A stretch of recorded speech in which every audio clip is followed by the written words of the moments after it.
দুনিয়ার বিকাশ থেকে ফারেক হয়ে আল্লাহর হুকুম পালন করার উদ্দেশ্যে আল্লাহর মসজিদে আসার বসার তৌফিক দিয়েছেন।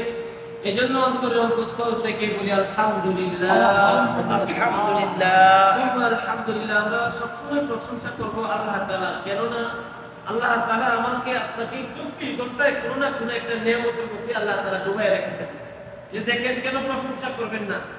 এক কাঠা জমি করার জন্য 400 টাকা দেওয়া লাগে পানির জন্য, হ্যাঁ? আর একটা পিছনে ছাড়ানোর জন্য আল্লাহ তাআলা কেমন এক মরুভূমি প্রান্তরকে আল্লাহ তাআলা সজীব সতেজ করে দিয়েছে। সমস্ত জমিগুলি বৃষ্টির পানি দিয়ে আল্লাহ তাআলা রোপণ করার তৌফিক দিয়েছেন। এটা শুকরিয়া আদায় করে আমরা শেষ করতে পারবো না। বিনা ইয়েতে আমরা পাই, কিন্তু আমরা বুঝি না। মনে হয় যেন প্রাকৃতিক নিয়মে হচ্ছে, আসলে প্রাকৃতিক নিয়মে হচ্ছে না। আল্লাহ তাআলাই দান করেন যখন যা প্রয়োজন, যখন যা আল্লাহ তাআলা ভালো মনে করেন, আল্লাহ তাআলাই উত্তম থেকে উত্তমটা ফয়সালা করেন। কিন্তু আমি আপনাদের সব বুঝি না, এই জন্য পেরেশানি ভাব প্রকাশ করি, বিরক্তি ভাব প্রকাশ করি। কিন্তু যতই পেরেশানি বিরক্তি ভাব প্রকাশ করি, কোনটাতে কল্যাণ আর কোনটাতে কল্যাণ না, এটা আল্লাহ তাআলা ভালো জানেন। নাই কয়েকদিন বৃষ্টি হয় না, মানুষ পেরেশানি করতেছে, এখনো বৃষ্টি হয় না, তো জমি কেমনে লাগাবো? আল্লাহ তাআলা এক সপ্তাহের মধ্যেই পুরা জমিগুলোরে বৃষ্টি দিয়া গরম করে দিচ্ছে, লাগাই আছে। এই জন্য শুকর আদায় করা। আর জমিনে প্রত্যেকটা বান্দা মুসলমান নরনারী আল্লাহ তাআলাকে ভালোবাসার দাবি করে, আল্লাহ তাআলাকে ভালোবাসার দাবি করে। কোন মুসলমান বলে না যে আমি আল্লাহকে ভালোবাসি না, কিন্তু সকলেই বলে আমি আল্লাহকে ভালোবাসি, ভালোবাসতে চাই। আল্লাহ তাআলা বলেন, হ্যাঁ তোমরাও আমাকে ভালোবাসো, এটা আমিও চাই।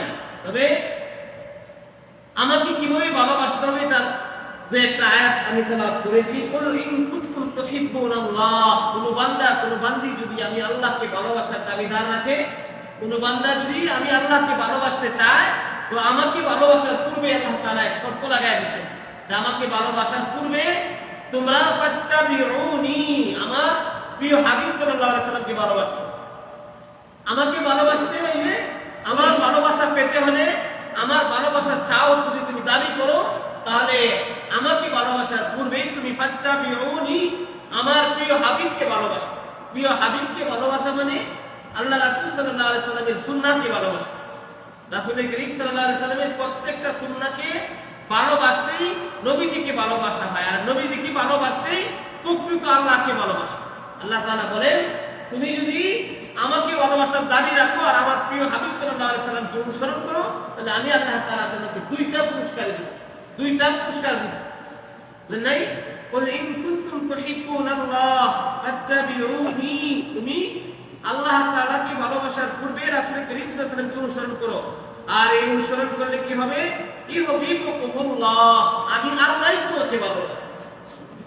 তুমি আমাকে ভালোবাসতে হবে না, বরং আমি যে শর্ত দিয়েছি আমার প্রিয় হাবিব সাল্লাল্লাহু আলাইহি সাল্লামের অনুসরণ করার জন্য, আর এই অনুসরণটা তুমি যদি করো, তাহলে আমি আল্লাহ তাআলা দুইটা পুরস্কার দিব। এর মধ্যে একটা, তুমি আমাকে ভালোবাসতে হবে না, বরং আমি তোমাকে, আমি তোমাকে ভালোবাসি। সুবহানাল্লাহ। অর্থাৎ কোন বান্দা যদি আল্লাহ রাসূল সাল্লাল্লাহু আলাইহি সাল্লামের সুন্নাহকে ভালোবাসে, তো আল্লাহ বলেন যে আমি তোমাকে ভালোবাসি। ওয়া ইয়াগফির লাকুম যুনুবাকুম, আমি শুধু ভালোবেসে বসে থাকবো না, তোমার জিন্দেগিতে যত গুনাহ আছে, তোমার জিন্দেগিতে যত ত্রুটি আছে, সব ত্রুটি গুনাহ, সগীরা কবিরা সব জিন্দেগির গুনাহগুলি আল্লাহ তাআলা মাফ করে।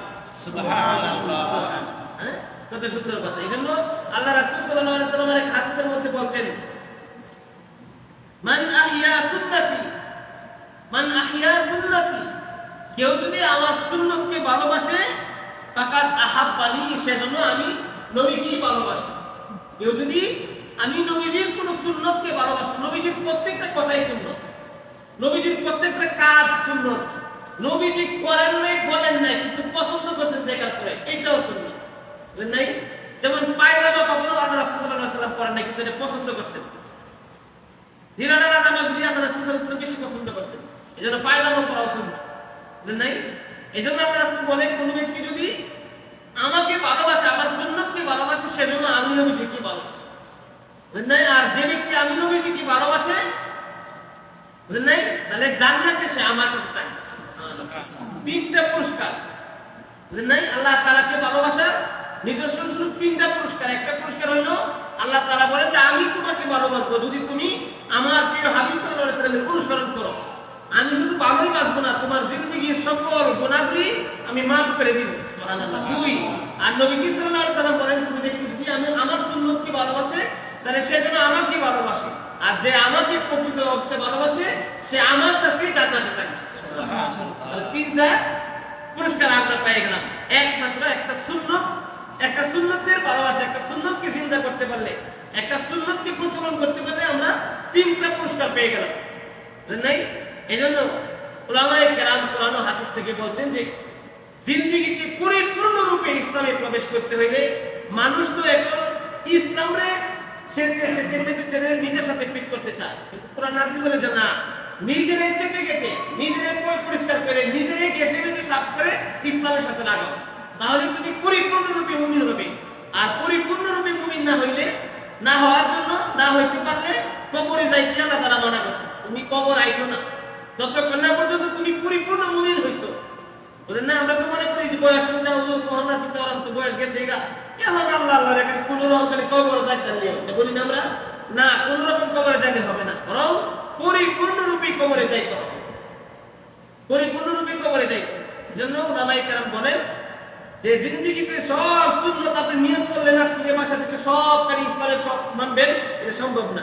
এজন্য উলামায়ে কেরাম বলেন যে আস্তে আস্তে আস্তে আস্তে জিন্দেগির মধ্যে একটা, দুইটা, তিনটা, চারটা করে অভ্যাস করলে আস্তে আস্তে বাকি সুন্নাত ঘুরে আসে। উলামায়ে কেরাম বলেন যে তিনটা সুন্নাত এমন আছে যে তিনটা সুন্নতের উপর আমল করতে পারলে বাকি যত সমস্ত সুন্নতগুলি আছে আস্তে আস্তে আপনার জিন্দেগির মধ্যে এসে ফিট হয়ে যাবে। সুবহানাল্লাহ। এই তিনটা সুন্নতের এক নম্বর সুন্নাহ হলো প্রত্যেকটা কাজ শুরু করার পূর্বে বিসমিল্লাহির রহমানির রহিম বলা। মুমিনের প্রতিটা কাজ, একটা সব ধরনের কাজ, এখন কইতে পারো সব ধরনের কাজ তো মানুষ করে না, মানুষ শুধু ভুলে হোক, ইচ্ছায় হোক, অনিচ্ছায় হোক গুনার কাজ করে না। হ্যাঁ, কিতাবের মধ্যে আসছে যে একজন মুমিন তো গুনার কাজ করতেই পারে না, সুতরাং মুমিন যা করবে ভালোই করবে, সুতরাং ভালোই যেহেতু করবে সে প্রত্যেকটা কাজের শুরুতে বিসমিল্লাহির রহমানির রহিম।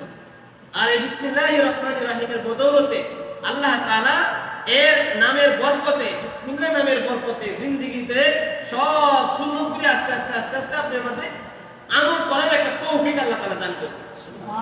আপনি পানি পান করবেন তো বিসমিল্লাহ বলে শুরু করেন, ভাত খাইবেন তো বিসমিল্লাহ বলে শুরু করেন, কাপড় পরবেন তো বিসমিল্লাহ বলে শুরু করেন, একটা প্যান্ট পরবেন তো বিসমিল্লাহ বলে শুরু করেন, বুঝলেন না? জুতা পরবেন তো বিসমিল্লাহ বলে শুরু করেন। প্রত্যেকটা কাজ জীবনের পদে পদে এভাবে যদি আমি অভ্যাসটা করতে পারি, ঠিক আছে, আমরা সারাদিন কত ধরনের কাজ করি, কত ধরনের জিনিসে হাত দিই, কত ধরনের জিনিস খাই, এভাবে যদি সকাল থেকে সন্ধ্যা পর্যন্ত আপনি হিসাব করেন, শুধু বিসমিল্লাহর আমল করলে হাজার হাজার নেকি আবার আপনার আমল নামায় আল্লাহ তাআলা দান করেন।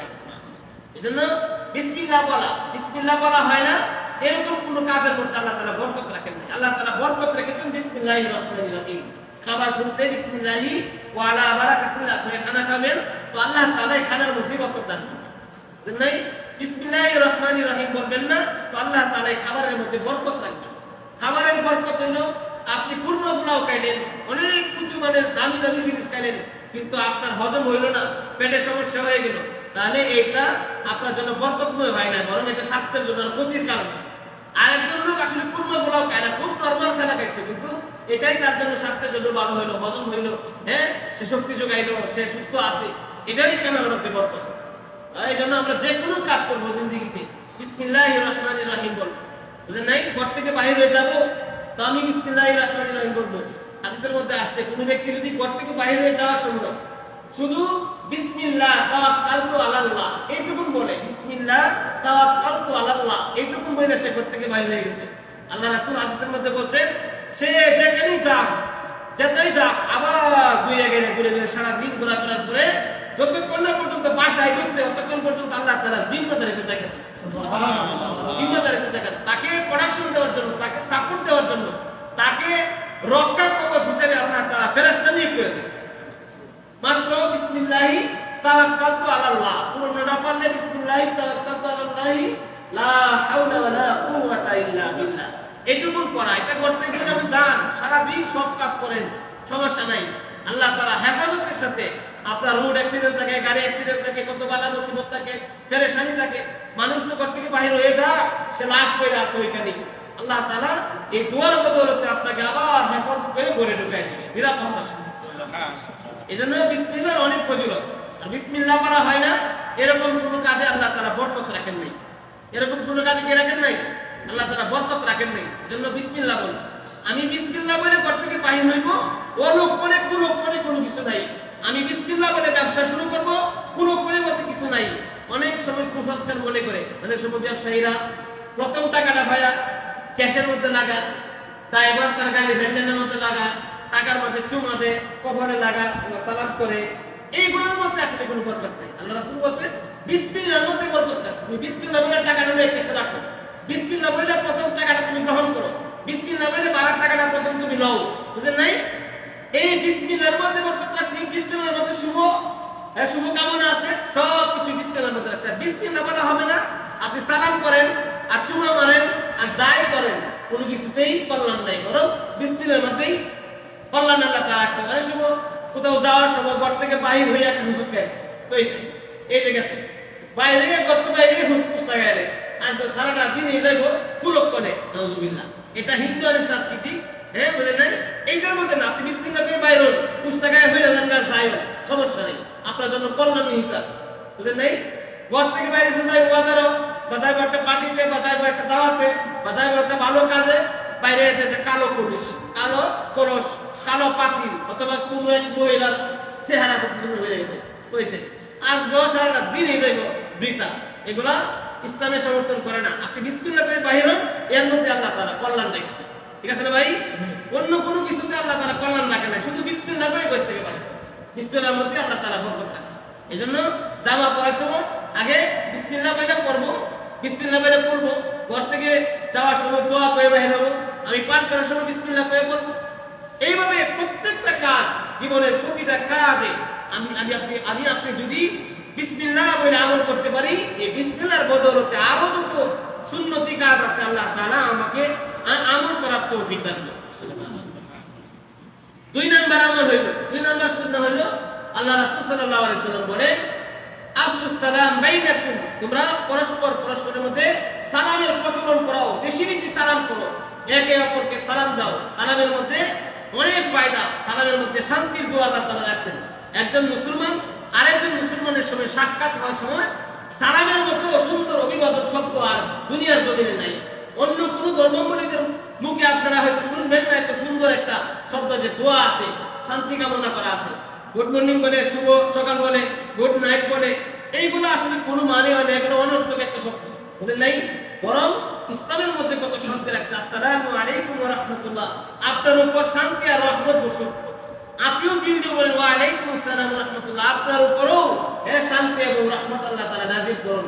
এর চেয়ে সুন্দর শব্দ, এর চেয়ে সুন্দর অর্থ, এর চেয়ে আর মধুময় কোনো বাক্য দুনিয়ার জমিনে নাই আর হবেও না।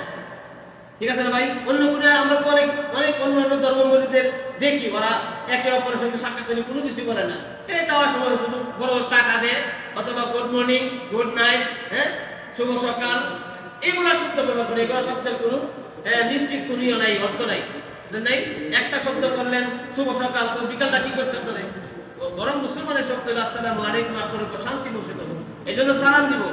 আর এই সালামের অনেক সময় প্রচলনটা হয় অপরিচিতদেরকে সালাম দেই না, কিছু কিছু মানুষকে আমরা সালাম দেই, ঘরে সালাম দেই না, শান্তি কামনা করি মানুষের জন্য, সালাম দেই, কিন্তু ঘরে গিয়ে আপনারা সালাম দেয় না, আপনারা সালাম দেয় না, নিজের বিবিদেরও সালাম দেয় না। এর অনেক সময় লজ্জার কারণে দেয় না, অবহেলা না, দেয় না, দিব না, এরকম না, লজ্জার কারণে দেয় না, বউরে কিন্তু সালাম দেয়, বুঝলেন নাই? অথচ আপনি মানুষের জন্য শান্তি কামনা করতেছেন, নিজের বউরে সালাম দেন না, নিজের বাচ্চাদেরকে সালাম দেন না, নিজের আম্মা আব্বারে সালাম দেন না, এটা না। আল্লাহ রাসূল বলছে আপনি শরম ভেঙে কয়েকদিন সালাম ঘরের মধ্যে অভ্যাস করেন, দেখবেন অটোমেটিকলি আপনার জবান থেকে ঘরে গেলে সালাম আসবে। এমনকি ঘরে কানে যদি থাকে তবুও ঘরে ঢুকে আসসালামু আলাইকুম ইয়া আহলাল বাইত, হে ঘরওয়ালা, ঘরবাসী যারা আছে, কারণ আপনার ঘরে লোক তো থাকতে পারে, কিন্তু অন্যান্য মাখলুক আল্লাহ তাআলা রাখতে পারে, ঘরের মধ্যে ফেরেশতা থাকতে পারে, আল্লাহর মাখলুক, জিন্নাত থাকতে পারে, আল্লাহর মাখলুক, এরা সালাম পাওয়ার অধিকার রাখে। এজন্য খালি ঘরের মধ্যে সালাম দেওয়া, বুঝলেন? আফসুস সালাম বাইনাকুম, একে অপরের মধ্যে বেশি বেশি সালামের প্রচলন করো। সালাম শান্তি কামনা করা হয়, সালামের মতো উত্তম অভিবাদন কোনো শব্দ আর আল্লাহ তাআলা দুনিয়ার মধ্যে অন্য কোনো ধর্মের কিতাবের মধ্যে রাখেন নাই। এজন্য বেশি বেশি সালাম করব। সালাম এমন একটা শব্দ, সালাম আপনার রাগকে প্রশমিত করে দেয়। সুবহানাল্লাহ।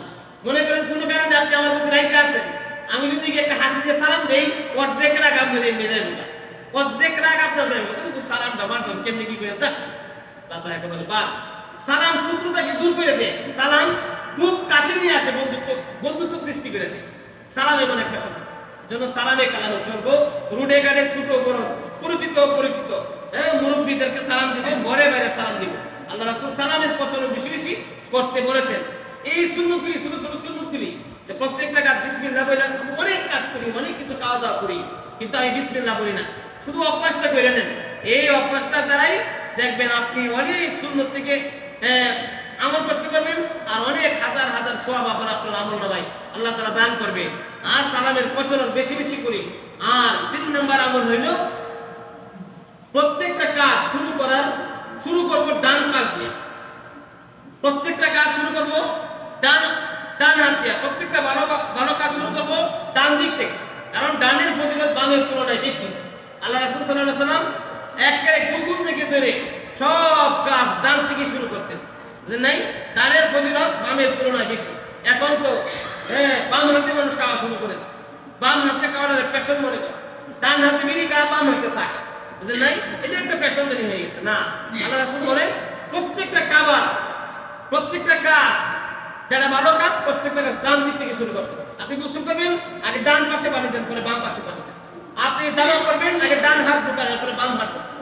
আপনি প্যান্ট করবেন, আগে ডান পা ঢোকান, এরপরে বাম পা ঢোকান।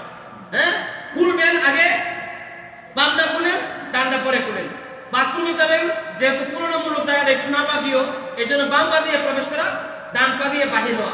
মসজিদ যেহেতু উত্তম জায়গা, এই জন্য ডান পা দিয়ে প্রবেশ করা, বাম পা দিয়ে বাহির হওয়া। বুঝলেন? প্রত্যেকটা কাজ আমরা শুরু করবো কোন দিক দিয়ে ভাই? ডান পাশ থেকে। ডানের ফজিলত বামের তুলনায় অনেক বেশি। এজন্য আল্লামা আবুল ইসমারকান্দি রাহমাতুল্লাহি আলাইহি তার বিখ্যাত কিতাবের মধ্যে আনছেন যে কয়েকটি আমল এরকম আছে, যদি কোনো ব্যক্তি এই আমলটি করতে পারে, তো আল্লাহ তাআলা তার জিন্দেগীর মাঝে তার জিন্দেগীকে মর্যাদাপূর্ণ করে দিবেন। সুবহানাল্লাহ। তার ইবাদতের মধ্যে স্বাদ আল্লাহ তাআলা দিয়ে দিবেন। আপনি যে ইবাদতই করেন, আপনি নামাজ পড়েন, আপনি রোজা রাখেন, আপনি সাদকা দেন, আপনি মসজিদে বসে তাসবিহ পড়েন, প্রত্যেকটা আমলের মজা আপনি পাইবেন। আমরা তো সব মজা পাই না। এই আইলাম, নামাজ পড়লাম, ভালো লাগে না, খালি কুমারা যায়গা, কিন্তু এরকম না। হ্যাঁ, আল্লাহ তাআলা এই কয়েকটা আমলের দ্বারা আল্লাহ তাআলা ইবাদতের স্বাদ দিবেন। আর কি করবেন? জিন্দেগীর গুনাহ, যে গুনাহ যদি সমুদ্রের পেনা সম পরিমাণ হয়ে যায়, তবু আল্লাহ তাআলা এই কয়েকটা আমলের বদৌলতে আপনাকে আপনার জিন্দেগীর সকল গুনাহকে মাফ করে দিবেন। সুবহানাল্লাহ। এর মধ্যে 1 নম্বর আমল হইল প্রত্যেকটা কাজ শুরু করার সময় বিসমিল্লাহির রহমানির রহিম বলা। প্রতিটা কাজ শুরু করার পূর্বে কি বলা? বিসমিল্লাহির রহমানির রহিম বলা। প্রতিটা কাজ শেষ করার পরে আলহামদুলিল্লাহ, আল্লাহ তাআলার প্রশংসা করা। বুঝেন নাই? অনাকাঙ্ক্ষিত কোনো কথা জবান দিয়ে অনেক সময় বাইরে যায়, বন্ধু বান্ধবের সাথে কথা বলতে, আড্ডার মধ্যে কথা বলতে অনেক সময় ফাহিশা কথা বাইরে যায়, রাগে গরমে অনেক সময় খারাপ কথা মুখে বাইরে যায় না? যখন আপনি বুঝতে পারবেন যে কথা মানে সাথে সাথে আস্তাগফিরুল্লাহ, আস্তাগফিরুল্লাহ, আস্তাগফিরুল্লাহ, আল্লাহ মাফ করে দাও, আল্লাহ মাফ করে দাও, এরকম বলা। বুঝেন নাই? তাহলে অহমিকা যেটা সাথে সাথে শেষ হয়ে যাবে। কথাটা ঠিক বলি নাই? আস্তাগফিরুল্লাহ, আস্তাগফিরুল্লাহ, এর তিনটা। একটা হলো বিসমিল্লাহির রহমানির রহিম বলা শুরুতে, আর যে কোনো কাজ শেষ করার পরে আলহামদুলিল্লাহ বলা। ওয়াহিদুক ফাহিশা কোনো কথা মুখ দিয়ে বাহির হয়ে গেলে আস্তাগফিরুল্লাহ বলা। অনাকাঙ্ক্ষিত কোনো কাজ যদি ঘটে যায়, হঠাৎ করে কোনো কাজ হয়ে গেছে, আপনি বলবেন লা হাওলা ওয়ালা কুওয়াতা ইল্লা বিল্লাহ। কোনো বিপদ মুসিবত হয়ে গেলে, কোনো মৃত্যুর খবর শুনলে, বুঝলেন নাই, কোনো বালা মুসিবতের কথা শুনলে বলবেন ইন্না লিল্লাহি ওয়া ইন্না ইলাইহি রাজিউন, ইন্না লিল্লাহি ওয়া ইন্না ইলাইহি রাজিউন।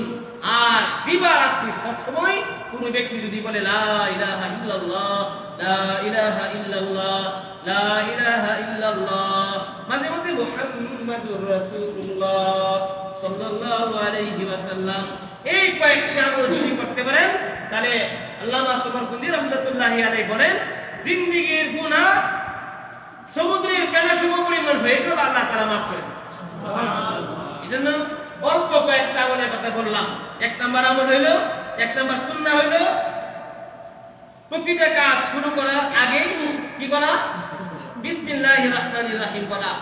আর সালাম বেশি বেশি দেওয়া, আর প্রত্যেকটা কাজ ডান ডান পাশ থেকে শুরু করা, বুঝলেন নাই? আর যে কোনো কাজ শুরুতে বিসমিল্লাহ বলা, শেষে আলহামদুলিল্লাহ বলা। অনাকাঙ্ক্ষিত কোনো কিছু ঘটে গেলে লা হাওলা ওয়ালা কুওয়াতা ইল্লা বিল্লাহ বলা। ফাহিশা কোনো কথা জবান থেকে বাইরে হয়ে গেলে আস্তাগফিরুল্লাহ বলা। বিপদের সময় ইন্না লিল্লাহ পড়া। আর দিবা রাত্রি সব সময় লা ইলাহা ইল্লাল্লাহ জিকির করা। প্রিয় হাজিরিন, আল্লাহ তাআলা আমাদেরকে প্রকৃত কথার উপর আমল করার এবং দুনিয়া ও আখিরাতকে সুন্দর করার তৌফিক দান করুন।